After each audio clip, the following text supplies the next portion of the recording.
Pertamina udah aman-aman, nyaman-nyaman kok masuk komen di brengsek satu nih. Ahok mengganggu keharmonisan. Mereka bikin gaji pokoknya gede-gede semua. Dicopot nggak ada kerjaan pun dibayar segitu. Tiap kali otaknya minjem duitnya nih. Terus mau akuisisi terus lagi. Saya bilang tidak berpikir untuk eksplorasi. Kita masih punya 12 cekungan yang berpotensi, punya minyak, punya gas. Itu ngapain di luar negeri gitu loh. Ini jangan-jangan saya pikir ada komisi kali ini.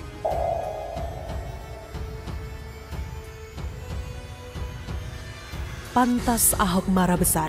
Kontrak merugikan diteken Pertamina, sembunyikan bobrok kong kali kong dengan oknum BPK. Sama kayak LNG. Sudah tahu laporan dari konsultan 2017-18. LNG akan drop. Apalagi ada Ceros gas dari Amerika gitu ya. Murah, tinggal Anda ambil. Lalu mereka kontrak sampai 45 tahun. Dengan nilai 34 miliar dolar. Basuki Cahayapurnama (BTP) alias Ahok buka-bukaan soal kontrak di BUMN yang dinilai merugikan. Kontrak itu termasuk kontrak di Pertamina. Sebagai komisaris utama Pertamina, Ahok mengaku marah dengan adanya kontrak yang merugikan Pertamina dan malah menguntungkan pihak lain di luar BUMN. Ia pun meminta Pertamina mengoreksi semua kontrak merugikan ini. Ahok tidak merinci kontrak apa saja yang ada di Pertamina yang merugikan perseroan. Namun ia menduga ada mens rea atau niat jahat sejumlah oknum untuk mengambil keuntungan. Ahok juga mengungkapkan banyak oknum direksi BUMN seolah-olah takut padahal juga maling. Melansir dari Pikiran Rakyat, Ahok tak ingin lengah bahkan siap menggelar seminar secara terbuka untuk membongkar borok yang diduga masih bersemayam di tubuh Pertamina. Ahok menduga selama ini beberapa kasus di Pertamina bisa ditutupi lantaran adanya oknum BPK yang bekerja sama menyembunyikan kerugian itu. Kata Ahok, mungkin Anda terlindungi dengan oknum BPK, jadi nggak ada kerugian kan? Atau dikatakan cuma salah bayar atau kelebihan bayar mungkin. Saya bilang, kalau mau, ayo kita seminar, kita buka, kata Ahok. Pantas saja, Komisaris Utama Pertamina Ahok marah besar dengan Pertamina. Ternyata, kinerja perusahaan BUMN ini tidak sesuai dengan ekspektasinya. Kemarahan itu diungkapkan dalam acara yang juga dihadiri oleh Menteri BUMN Erick Thohir, Direktur Utama Pertamina Nike Widiawati, dan Komisaris Utama PLN Amin Sunaryadi. Bahkan sebelumnya, Presiden Jokowi juga ikut-ikutan kesal dengan Pertamina karena dinilai memiliki birokrasi yang semrawut dan amburadul, hingga menghambat investasi. Dalam kesempatan kala itu ia mengaku sangat marah saat mengetahui Pertamina memiliki birokrasi yang ruwet. Sebelumnya pun, Jokowi juga menyinggung masalah investasi di Pertamina dan PLN yang menurutnya ruwet. Presiden menilai banyak investasi yang ingin masuk namun terkendala sejumlah faktor. Terkait investasi, kata Jokowi, keputusan memang ada pada perseroan, tapi pemerintah juga memiliki strategi besar untuk membawa Indonesia ke sebuah tujuan negara yang dicita-citakan bersama. Kontrak-kontrak yang dilakukan jajaran petinggi Pertamina di masa sebelum Ahok memang banyak yang mencurigakan.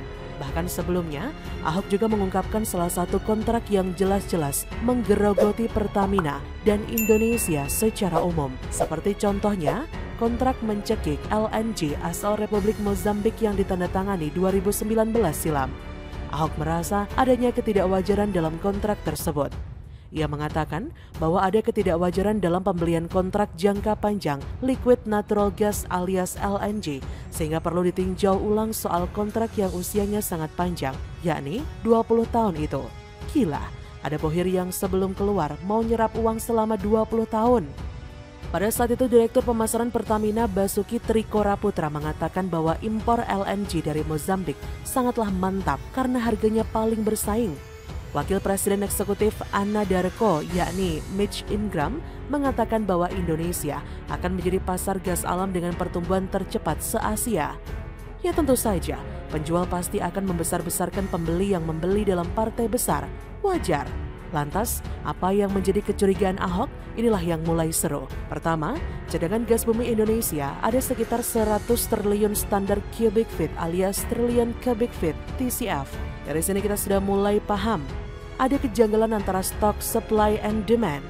Pertanyaannya adalah begini, ketika stok sangat banyak dengan supply memadai dan demand yang juga pas, untuk apa kontrak 20 tahun dengan 1 juta ton per tahun itu dilakukan dengan Mozambik?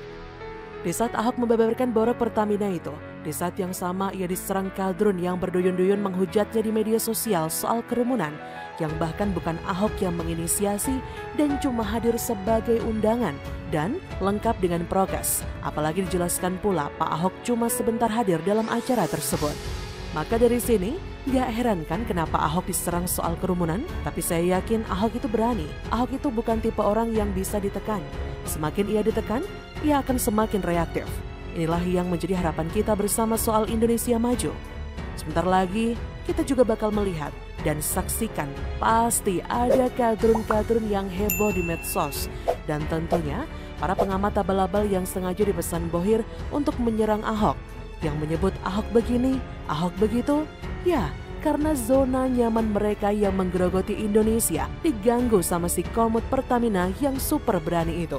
Nggak percaya? Tunggu dan awasi saja. Bagaimana menurut Anda?